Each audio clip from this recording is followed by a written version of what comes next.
Scarlet presents.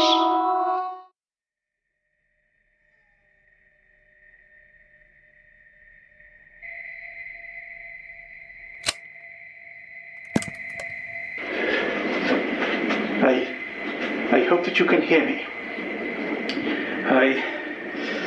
What I have to say must go on record somewhere before it is lost forever. I am Professor Wilbur Matlock, and my intention is to record my thoughts and feelings onto these tapes, to document them as fully as I am able, so that in the event of my death or a cover-up by forces unknown, at least something of what I have learned may survive. The stories you are about to hear are improbable. You may even find them ridiculous. But please believe me when I tell you that they are all true. Professor Wilbur Matlock, born on the 13th of July 1921, studied medicine and psychiatry at the University of Oxford, but was defined by his private studies into what he referred to as the extraordinary, mad science, bad science, and even encounters with supernatural and alien creatures. The professor was studious about keeping records of his experiences. Presented here is just one of his taped recollections dating from October 1971. Other than some cleanup of the audio, the tapes are entirely unedited and remain exactly as they were when they were recorded in the 1970s. But please be aware that the audio quality may vary due to the age and the condition of the recordings. We have chosen to add music and sound effects in some places, and occasionally narration from supporting documentation and information collected from contemporary media has been inserted. Despite the professor's claim that his experiences are all true, we can make no guarantees that the events recounted on these tapes actually occurred as described. That is for you to decide.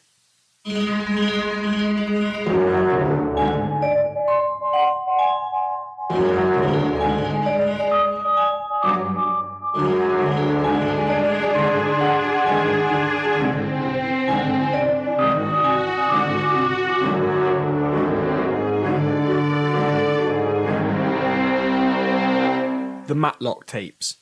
The Beast from Space. An English public house on the edge of the coastal village of Breen in Somerset, England. 10:30 p.m. 6 October 1971. The bar should have been closed already, but the landlord and lady of the establishment had kept the beer flowing. It was a busy night, and their registers were ringing repeatedly, the happy crowd freely parting with their money for a quick libation. Mick and Angie Agnew, a newly married couple, sat next to each other nursing their drinks. Truth be told, they had been arguing. Mick had recently started to earn enough money to afford a motorcycle, and the sudden thrill of freedom it had brought was turning his mind to the idea that his wife and he should move away, perhaps to the big city. Angie resisted any attempt to broach the conversation, however. Her family lived in Breen, and she was not agreeable to the idea of being far from her dear old mum and dad. Mick was about to try once more to convince her when the door of the public house was thrown open. A new customer had arrived. But this was no local thirsty for a pint. The man was clad head to foot in a torn white spacesuit, his helmet still on but the visor cracked. He was sweating profusely and barely able to catch a breath. "Do you have a phone?" he croaked in an American accent. "I need to use your phone." A strange kind of hush descended upon the pub as the drinkers watched the new arrival in bafflement. Was this some kind of joke? It was a little early for dressing up for Halloween. The landlord couldn't be sure that this wasn't some trick being played on him, but he smiled and went along with it. "Who would you be calling at this time of night, then?" he asked. "Mission Control, Houston," the ragged astronaut replied, dripping water onto the bar. "Local calls only, pal," the landlord answered prosaically. The man became aware of the attention that would focus upon him, and he suddenly felt terribly afraid. The fear response triggered another of anger, and he swore loudly, thumped the bar with his gauntleted fist, and stormed off out of the pub as fast as his unstable legs would carry him. "Well, you don't see that sort of thing every day," the landlord joked, breaking the awkward silence. most of the clientele of the establishment returned to their noisy conversations, all apart from Mick and Angie. What was all that about? Mick scratched his goatee beard. Perhaps you'd better get after him, Angie suggested, her face a picture of concern. He looked hurt. Oh, come on, Ange, he could have gone anywhere.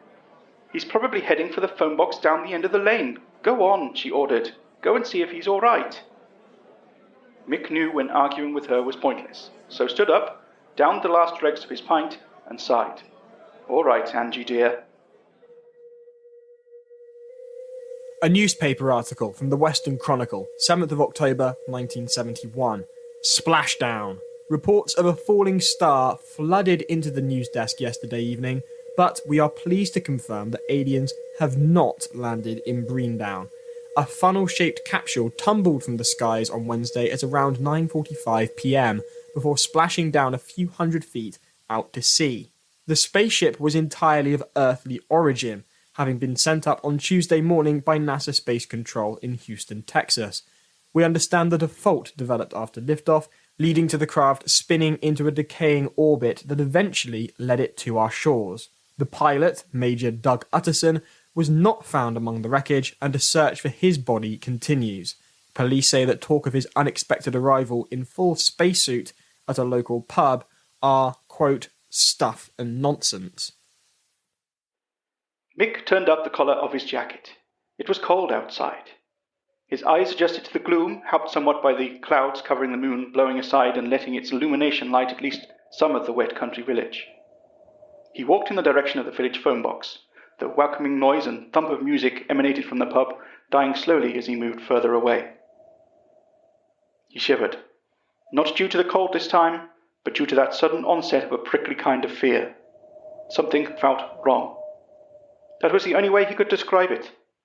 It did not help that he was all alone out there. He kept within the sickly light of the street lamps. He neared the phone box, squinting to see if the moving shape he could just make out inside was the incongruous astronaut. It was hard to tell in the moonlight. "Hello?" he shouted, the quiver in his voice betraying his strange fear. Then he stopped walking. Whatever that was in the phone box certainly wasn't human, and it was leaving the booth and heading towards him, fast. He turned to run from whatever the creature that was gaining on him was, sheer terror propelling his legs as fast as they would go. The creature was faster than he was, and when it caught up with him, it split open its salivating jaws and tore right through Mick Agnew's throat.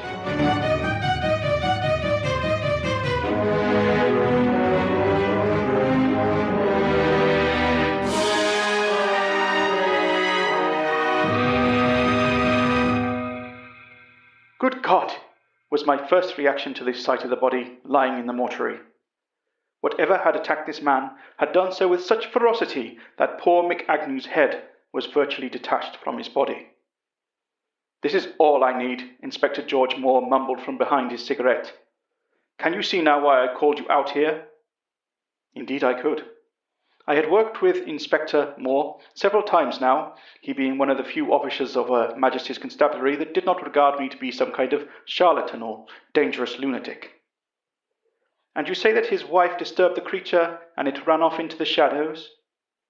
George nodded, flicking ash onto the corpse which I carefully removed with a handkerchief. "His wife is quite distraught," he understated. "I've no doubt she is, but could she really give no more of a description other than a large hairy creature dressed in white?" The inspector nodded. "That's all we could get out of her." I trusted that she was receiving the care she needed and dismissed the idea of asking her any further questions. "The coroner's report into this bite is very interesting," I said, examining the hastily typed file. "The bite pattern is that of a large dog, yet the indentations left by the teeth reveal themselves to be, well, I can scarcely believe I'm saying this, but they're the teeth of a human being." "This is all I need," he said again, clearly more concerned about his workload than the poor victim lying before us. "What with that missing astronaut as well, let me tell you, the bloody Yanks are breathing down my neck about him." "You still haven't found him yet, then?" I asked while giving most of my attention to the report. Amazing that he had survived the burn-up of re-entry. The news of the accidental crash of an American space capsule was now common knowledge across England. The fire brigade had recovered the wreckage of the ship from the sea, but the pilot was missing.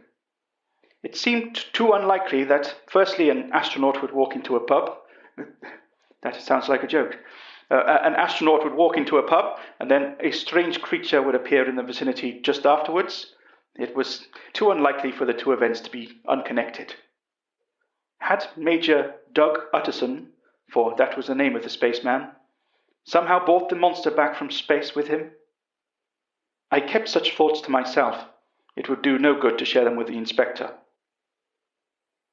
A squawk from George's radio made us both jump. He took the walkie-talkie from his jacket pocket and held it close to his mouth. "Is that you, John?" He spoke into it. A few seconds later, his colleague John came on the line. "I think you'd better head to the beach, sir," John suggested. "What is it?" George snapped back at him. "There's been another murder, sir."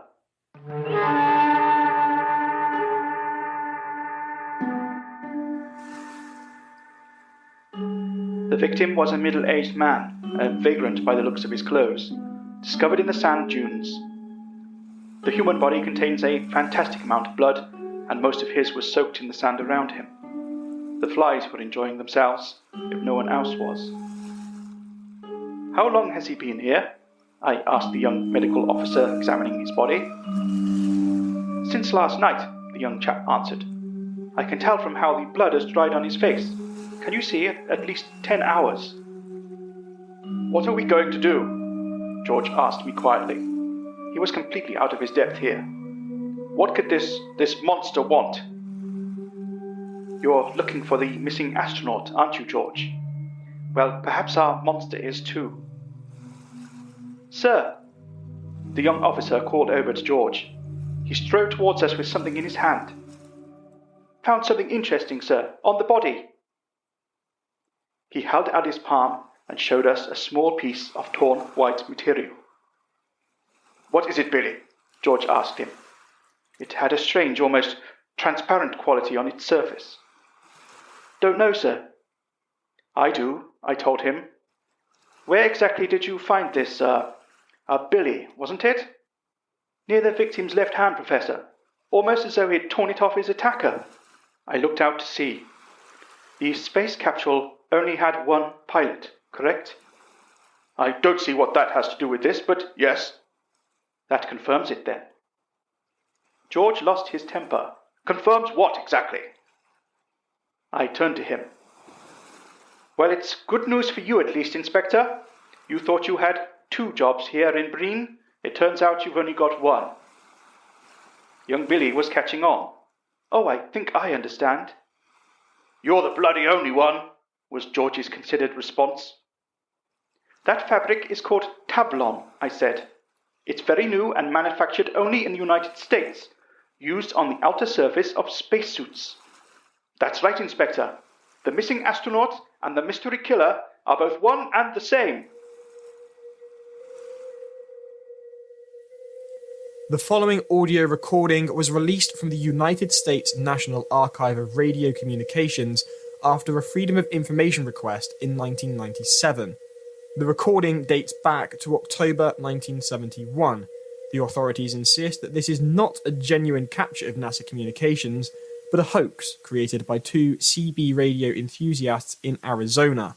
They deny this accusation. Course check, Doug. Are you reading me? Reading okay, Control. It looks like I'm a degree or 2 off course. We're seeing a variance of 3 degrees down here. Shall I make a correction to starboard? Hang on, Doug. We'll check it out. Yes, go ahead, Doug. 3 degrees starboard. That look any better now, Control? Sure does. Say, we've got a visitor here who would like to talk to you. Here, General, take the mic. Hello, son. Can you hear me? Loud and clear, General. What's it look like up there? Oh, beautiful. Just beautiful. That new plexiglass holding out? Well, I'm talking with you, ain't I? I so wish you could see this, sir. The moon is so big and so bright up here. I can see it so clearly. Get a good look, son. Enjoy yourself. Blood pressure is raising, Doc. Can you repeat? We're monitoring a huge leap in your blood pressure, Doc. What's got you all excited up there? The moon. I can't stop looking at it. I just can't stop. What's wrong, son? Doc, are you with us? Oh, Doc, come in, please. what's going on here? Gotta take this suit off. Don't take your suit I off, mixed Doc. it all over. Doc, are you okay? My face hurts. You're tearing us here. What the hell's going Doc. on?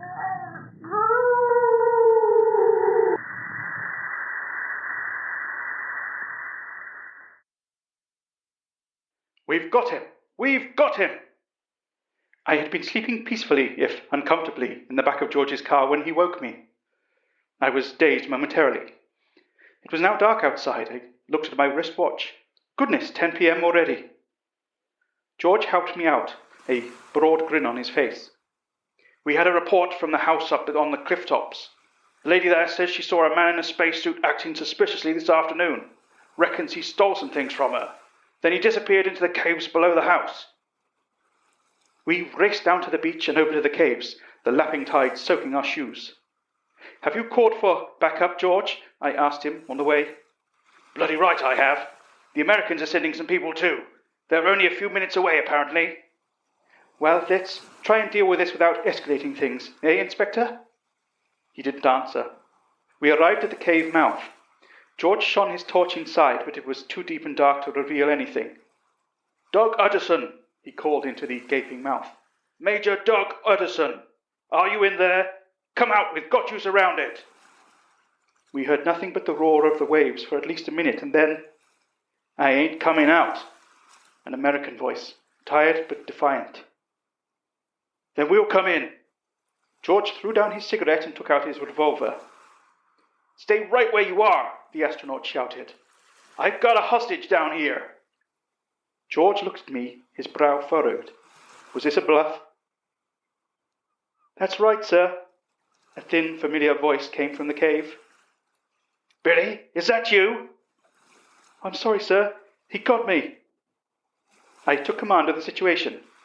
Billy, can you tell me about Major Utterson's present condition? What do you mean? Is he entirely human? We waited for Utterson to give Billy permission to reply.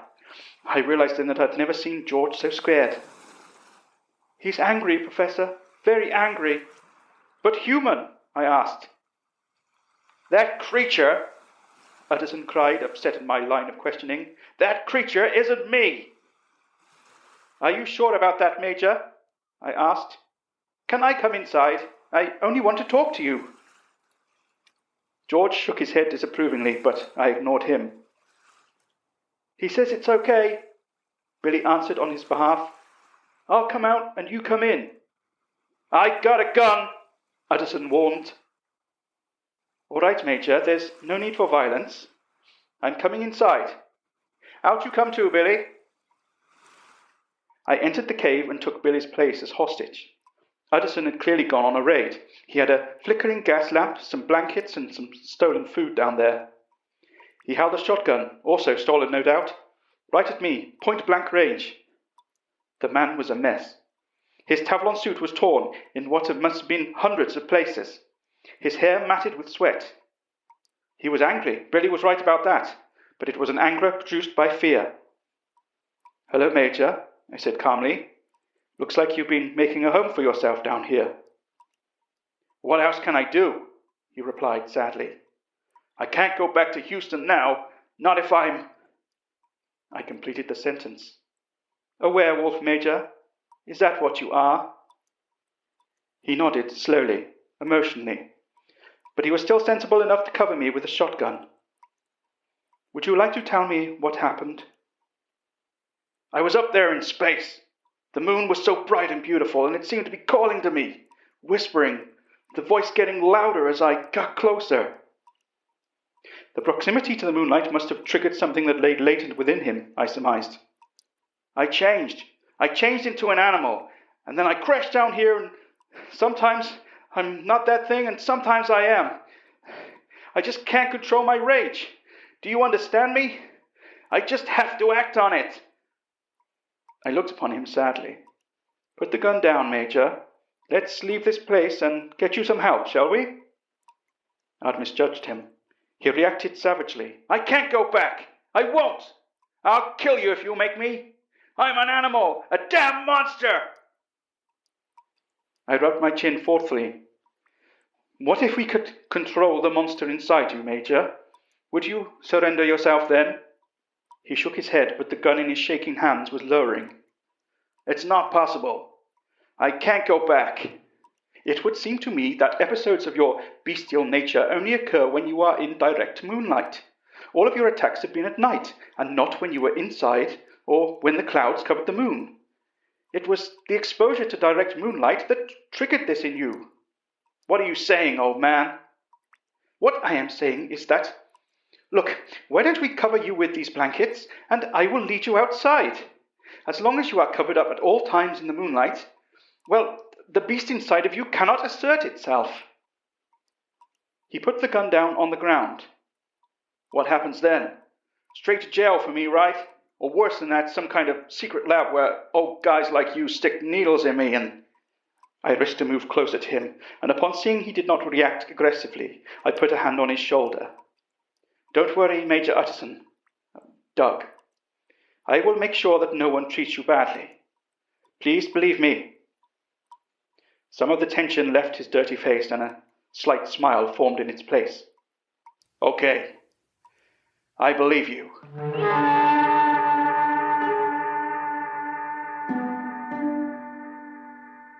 "We're coming out. Don't shoot. We're coming out peacefully." I led the Major, blanket over his head, slowly and carefully out of the cave and onto the beach. George and Billy were nowhere to be seen.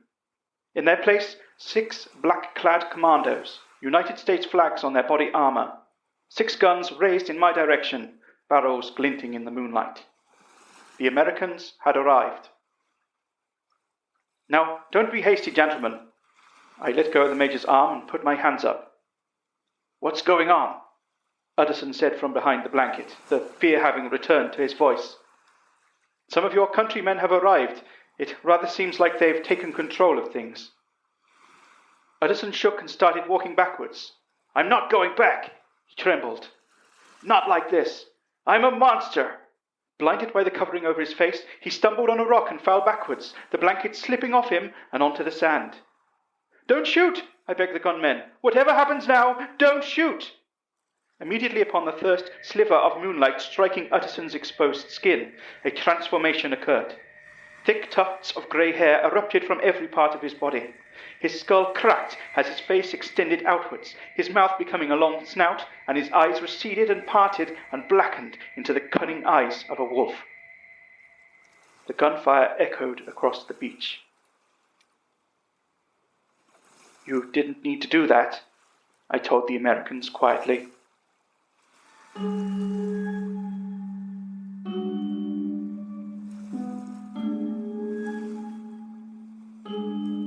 They flew the body of Major Doug Utterson back to the States in a body bag within a body bag within a body bag.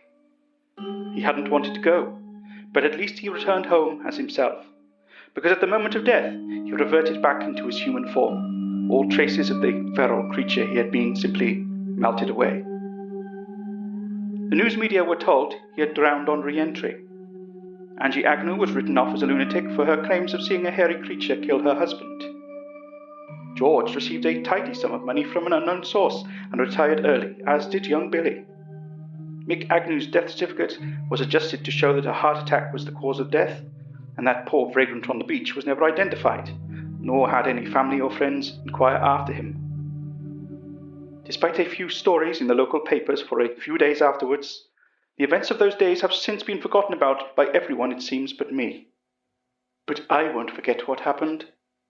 No, I won't forget. Tonight's tale was just the first of many Matlock tapes. In fact, the professor made hundreds of recordings and his entire archive has now been made available. we would like to share them with you if you'll listen. Please help us keep the work of Professor Matlock alive. Like, comment, subscribe, and share this podcast.